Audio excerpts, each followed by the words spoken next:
In this quick tip video, we will explore two different types of camera rotation centers that are most beneficial when working in the two most common scenarios. If you go to the upper right corner of the UI and click on this camera list menu, you can go down to the bottom section and notice there are different rotation centers.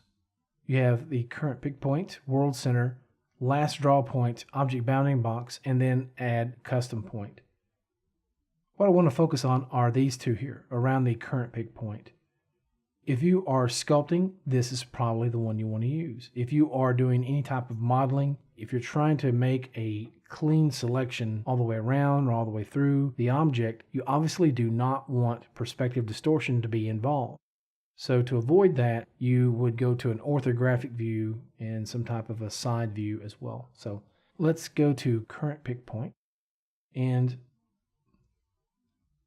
once more, this is most advantageous when you are sculpting. I'm using a 3D connection device, so this lets me sculpt while I'm rotating.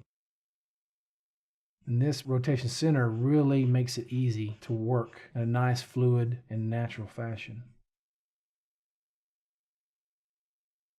However, if I want to model, and as I mentioned, if you want to make a selection that's evenly distributed all the way through or all the way around a model, then it can be rather problematic. I'll go to an orthographic view by clicking this cube or the 5 key on your number pad.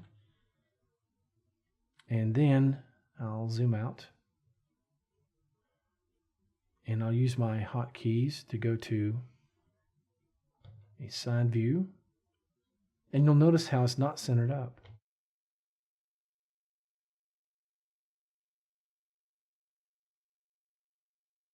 It can be a little bit irritating, so what we need to do is switch our rotation center to object bounding box. Now it stays nice and centered. And you probably want to assign hotkeys to these two to make them very quick to access. Okay, so I'll come out of orthographic view. And that's going to conclude this quick tip tutorial. Hope you found it helpful. Thank you for watching, and we will see you next time.